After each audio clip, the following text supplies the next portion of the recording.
Qar deyiləm gün çıxanda əriyəm. Çalışmışam, yıxıldıqca yeriyəm. Qocalmağı xoşlamayan biriyəm. İstəyirəm ömür gedə, yaş qala. Mən kiməm ki öləm yerim boş qala.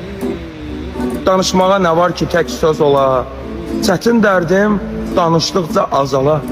Kədərimiz yel aparan toz ola. Sevincimiz gözümüzdə yaş qala. Mən kiməm ki öləm yerim boş qala. Yoldan çıxdıq, izimizi unutduq.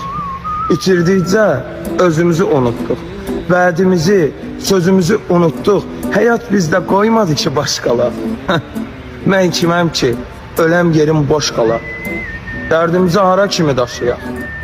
Qız deyil ki kəbin kəsək, boşuyaq. Xoş günümüz olmadı ki yaşayaq. Öləndə də xatirələr xoş qala. Mən kiməm ki öləm yerim boş qala. Olan olur, istəyirsən olmaya. Əcəl məni qorxaq bilir olmaya. Mən kiməm ki öləm yerim dolmaya. Mən kiməm ki öləm yerim boş qala. Hə?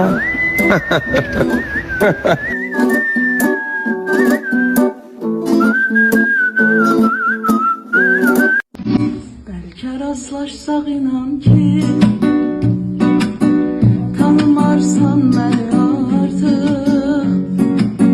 Nə o gənclikdən əsər var, ey, nə o sevgi ilə qocaldım.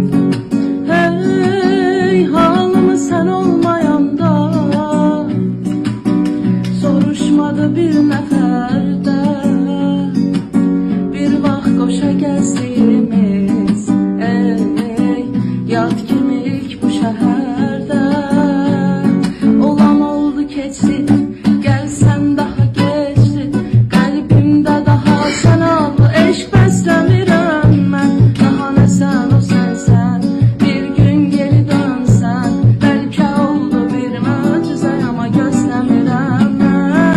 Keçdi, qəlbimdə daha sən ol, eşq bəsləmirəm mən. Daha nə sən o sənsən, bir gün geri dönsən. Bəlkə oldu bir möcüzə, amma gözləmirəm mən.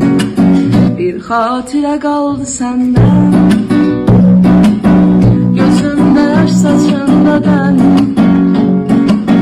Gecələr zülmətə döndü,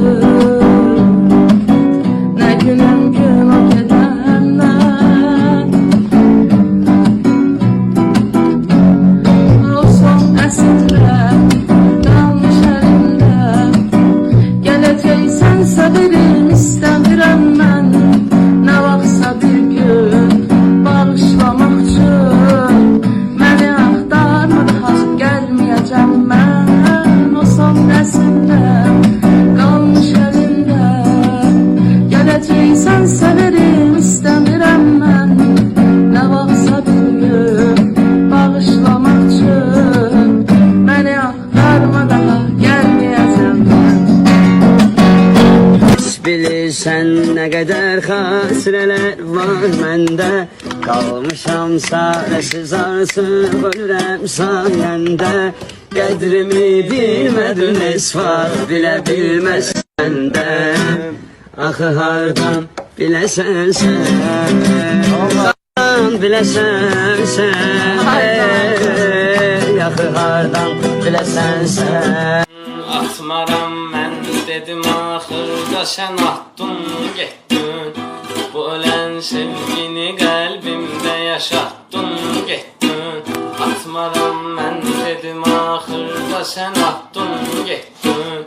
Bu ölən sevgini qəlbimdə yaşatdın getdin.